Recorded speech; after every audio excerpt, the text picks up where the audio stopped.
নমস্কাৰ বন্ধুসকল, সমূহ অসমবাসী ৰাইজক আজিৰ ভিডিঅ'টিলৈ স্বাগতম জনাইছোঁ। আজি আমি আলোচনা কৰিম বৰ্তমান অসমৰ মুখ্যমন্ত্ৰী হিমন্ত বিশ্ব শৰ্মাৰ বিষয়ে। বলক তেনেহ'লে ভিডিঅ'টি পলম নকৰি আৰম্ভ কৰোঁ।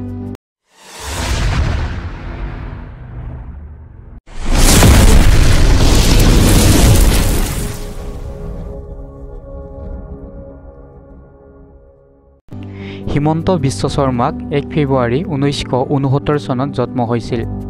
হিমন্ত বিশ্ব শৰ্মা হৈছে অসমৰ এগৰাকী ৰাজনীতিবিদ তথা অসমৰ বৰ্তমান মুখ্যমন্ত্ৰী। তেওঁ অসম বিধানসভাৰ জালুকবাৰী সমষ্টিৰ পৰা 5 বাৰকৈ 2001, 2006 আৰু 2011 চনত ভাৰতীয় জাতীয় কংগ্ৰেছৰ আৰু 2016 আৰু 2021 চনত ভাৰতীয় জনতা পাৰ্টিৰ বিধায়ক হিচাপে নিৰ্বাচিত হৈছিল। ভাৰতীয় জাতীয় কংগ্ৰেছৰ পূৰ্বৰ সদস্য শৰ্মাই 2015 চনৰ আগষ্ট মাহত ভাৰতীয় জনতা পাৰ্টিত যোগদান কৰে।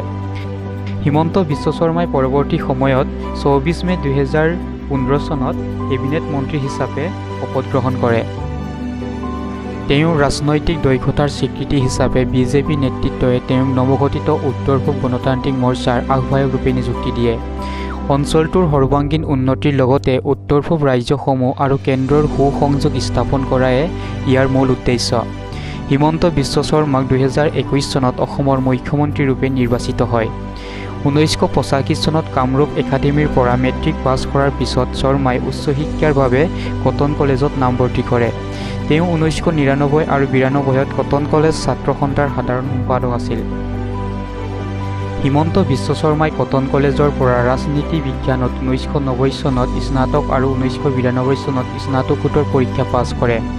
শৰ্মাই গুৱাহাটীৰ চৰকাৰী আইন মহাবিদ্যালয়ৰ পৰা আইনৰ স্নাতক আৰু গুৱাহাটী বিশ্ববিদ্যালয়ৰ পৰা ডক্টৰেট ডিগ্ৰী লাভ কৰে। হিমন্ত বিশ্ব শৰ্মাই 1996 পৰা 2001লৈ গুৱাহাটী উচ্চ ন্যায়ালয়ত অধিবক্তা ৰূপে কৰ্মজীৱন আৰম্ভ কৰিছিল। ডক্টৰ হিমন্ত বিশ্ব শৰ্মাই ৰিণিকী ভূঞাৰ লগত বিবাহপাশত আবদ্ধ হয় আৰু মন্দিল আৰু সুকন্যা তেওঁলোকৰ সন্তান।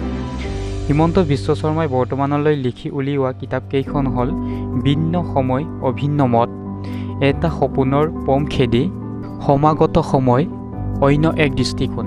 এই 4খন ডক্টৰ হিমন্ত বিশ্ব শৰ্মাৰ লিখি উলিওৱা কিতাপ।